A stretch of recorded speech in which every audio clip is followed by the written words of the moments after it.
Now let's move on to the most sinister medical practice, bloodletting. Doctors drain quarts of blood from their patients for any reason. Historians laugh at this, calling it medieval barbarism.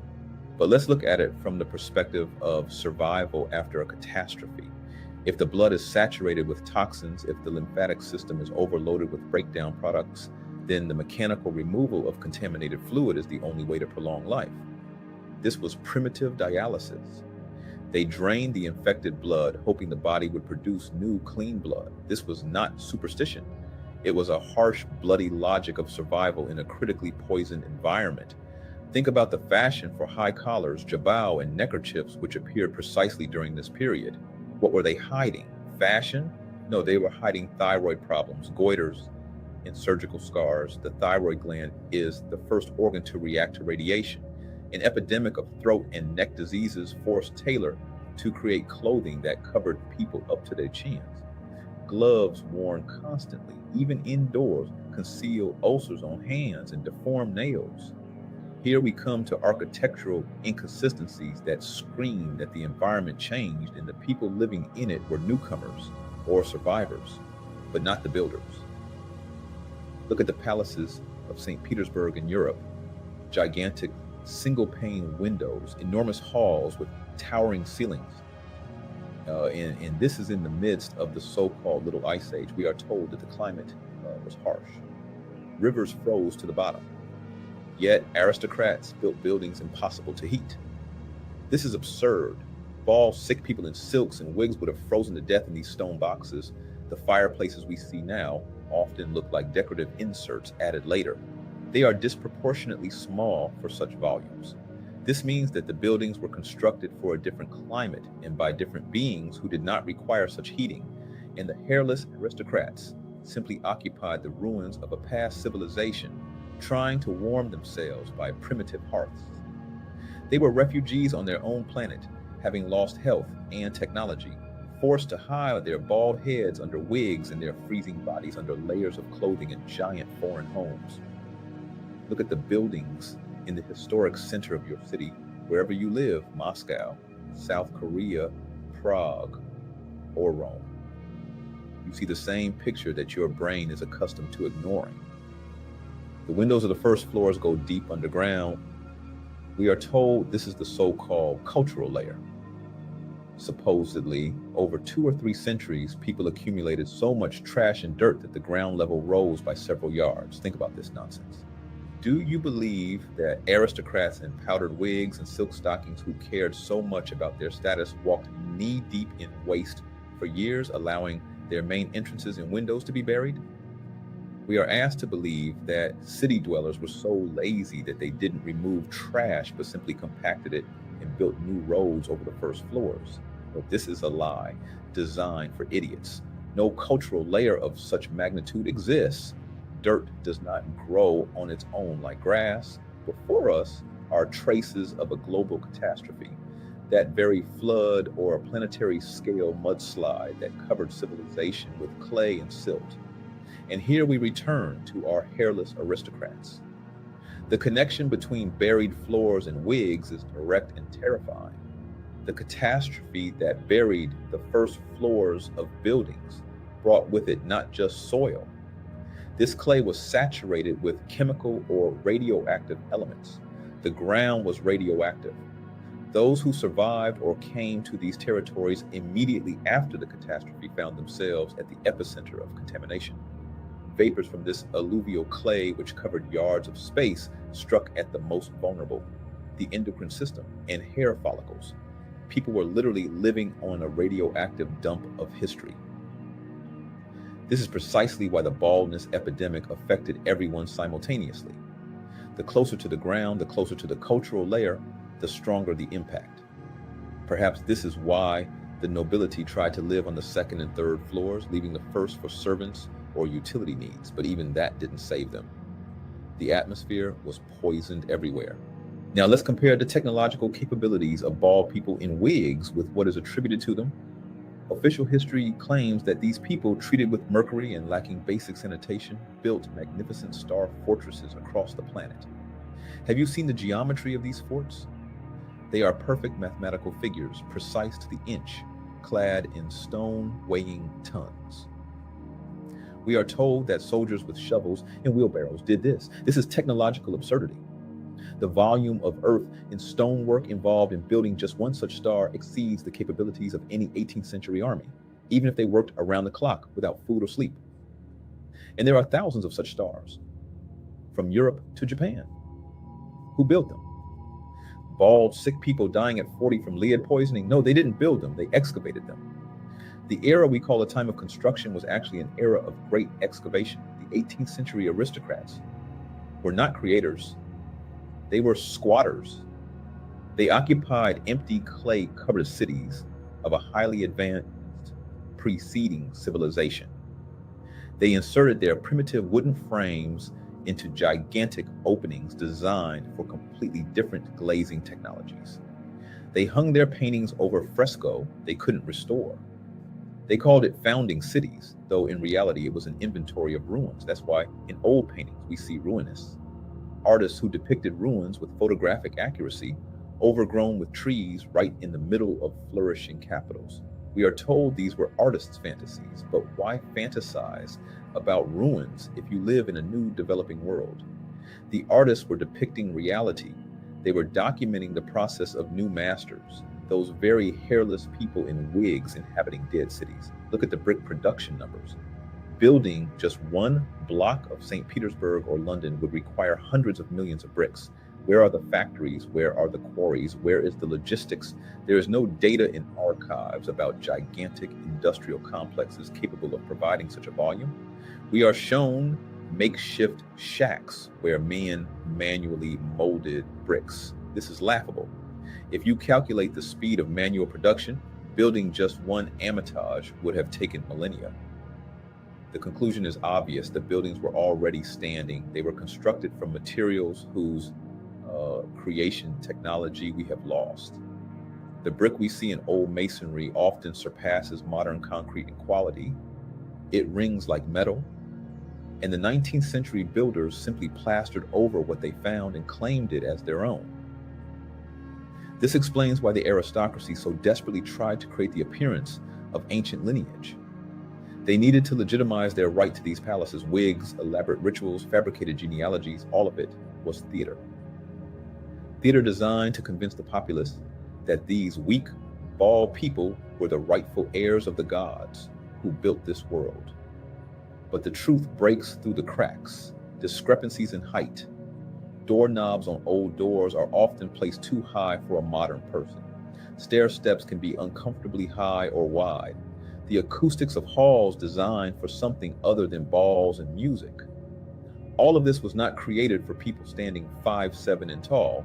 We live in the homes of giants who were destroyed, and in their place came dwarves donning someone else's hair. But the most terrifying question is not even who built them, but where the population came from to inhabit these cities after the catastrophe.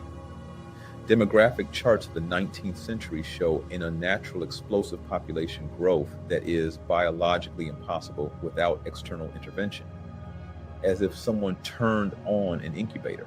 Let's face the truth and turn to dry, unemotional statistics that dismantle the official worldview faster than any dynamite. If you open demographic charts of the 19th century, you will see something that defies any biological explanation. The population growth curve doesn't just go up, it soars vertically.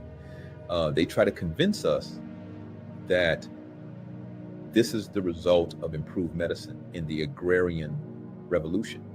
But we just discussed that medicine of that time was bloodletting and mercury, and cities were buried under clay and filth.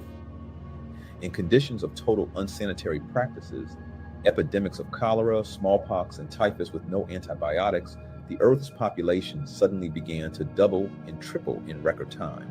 This is mathematically impossible. Women physically could not have given birth to so many surviving children under those circumstances. The only logical explanation for this phenomenon is a massive influx of adult or adolescent population from outside, or the artificial cultivation of humans on an industrial scale. And this is where the so-called foundling hospitals enter the scene. These gigantic structures appear in Moscow, St. Petersburg, London, and Paris almost simultaneously. Look at the Moscow Foundling Hospital. It's not an orphanage. It's a veritable factory, a massive complex, a palace surpassing many royal residences in the scale. The facade is hundreds of yards long. Why spend millions of gold rubles, thousands of tons of scarce bricks on maintaining illegitimate children whom society at the time presumably should have despised?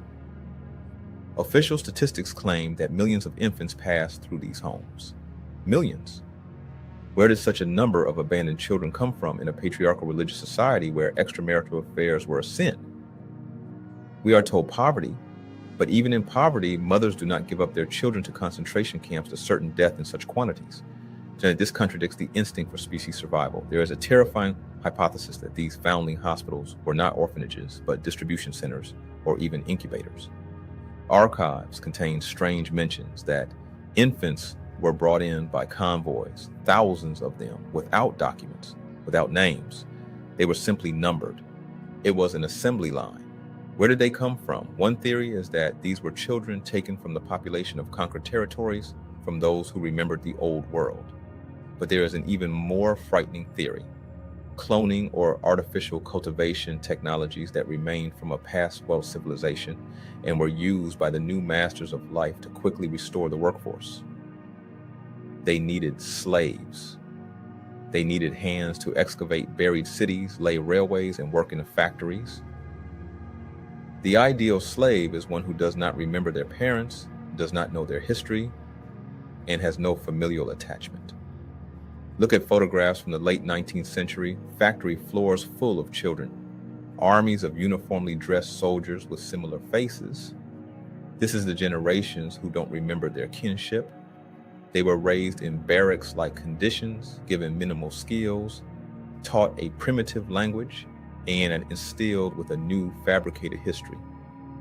This is why we know nothing about the catastrophe. The chain of oral information transmission was broken. Between us and our real ancestors stands a wall of this incubator generation. They could not tell their grandchildren the truth about the past because they had no past. Their memory began with a cot in the foundling hospital and the overseer's whistle. They were a blank slate upon which the new elites, those very bold people in wigs, wrote the history that benefited them. Consider the strange fashion for Cabbage Patch postcards of that era, seemingly a joke, babies found in cabbage patches. But why were there thousands of these postcards? Why did they depict fields strewn with infants being harvested like crops? In the symbolism of secret societies, nothing is ever just by chance. Perhaps it's a direct allusion to bioengineering technologies. Cabbage is a metaphor for layered complexity in artificial structure. We see a hint that the population was restored unnaturally. This was Operation Repopulation. This also explains the emergence of a vast number of noble families that appeared out of nowhere. Many surnames were simply invented and distributed to the most loyal individuals from the incubators, who became overseers of the rest of the populace. A new social hierarchy was being created. The old aristocracy, afflicted by mutations and diseases, needed fresh blood and obedient executives. The foundling hospitals became the forge of a new humanity. Obedient, standardized, and rootless. We live in a world built by orphans. Our culture, our traditions, these are recent constructs created to fill the void in the souls of people who were robbed of their true families. Humanity's global amnesia is not an accident. It's the result of a carefully planned special operation. We were made to forget who we are, and a surrogate was slipped to us instead of the truth. But genetic memory is stronger. Sometimes looking at ancient buildings, at these gigantic doors and columns, we feel a strange longing. This is the voice of that true civilization which was destroyed to populate the world with biorobots. Now that you have scattered pieces of the mosaic, the bald elite, buried cities, impossible technologies, and incubator children, it's time to assemble them into a single terrifying picture. Who stood behind the scenes of this grandiose spectacle? Who pulled the strings of the puppets in powdered wigs? The answer lies not in mysticism, but in the cold logic of resource management. We are dealing with a global shift in management paradigm. Those who came to power in the 19th century were not the creators of civilization. They were liquidators. Imagine a corporation that seized the assets of a bankrupt entity. The bankrupt entity in this case was a previous highly advanced civilization destroyed by a cataclysm. New masters, let's call them global predictors, faced a problem: how to manage the remnants of humanity and millions of newly created clones on the ruins of a world whose technologies they themselves didn't fully understand. They needed to simplify reality. They needed to erase the memory that energy was once free and people lived for hundreds of years. It was then that the greatest sabotage in science and history was carried out. Recall how the ether disappeared from Mendeleev's periodic table. This is not just a chemical element, it's a concept of a universal medium that allows energy to be obtained literally from the air. Old cathedrals and star fortresses were not religious and military objects as we understand them, but stations for collecting and generating atmospheric electricity. Domes, spires, metal frameworks. All these were elements of a unified energy grid. After the catastrophe and the seizure of power, this technology was banned. The bald ones cut the wires, they dismantled resonators, removed metal connections where they could, and declared these structures temples for worshiping gods they themselves invented. We were forced into a hydrocarbon economy: coal, oil, gas. Why? Because what needs to be extracted and sold can be controlled. The ether cannot be controlled. It is everywhere. The prohibition of ether is an act of enslaving humanity through a consumption meter.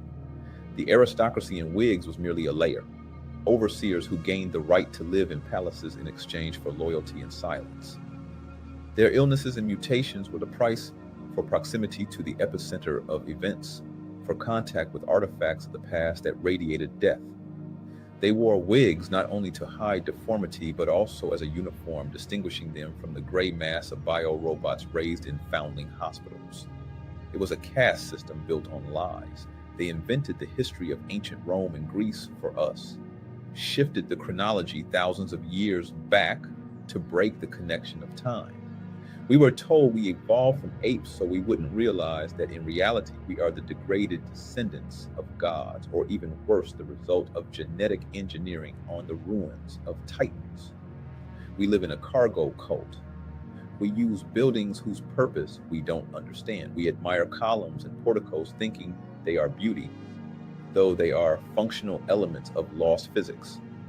We walk on streets under which lie the actual first floors and we think that's how it should be. But the system is failing. The effect of mass hypnosis is weakening. The internet as a new form of collective consciousness has begun to expose these festering wounds. Why does Tartary occupy half the world on 18th century maps, yet there's not a word about it in textbooks? Why did stone processing technologies degrade from perfect polygonal masonry to crooked brick?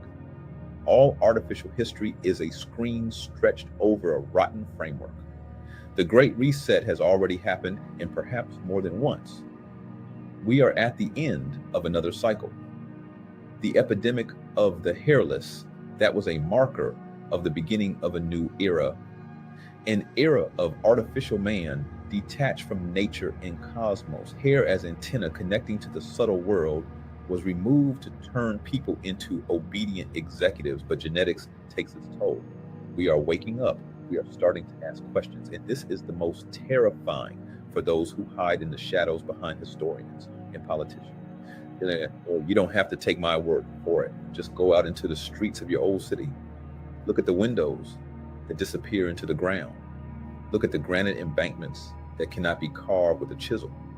Look at the portraits of people in wigs with dead eyes and ask yourself, is this truly the world described in textbooks?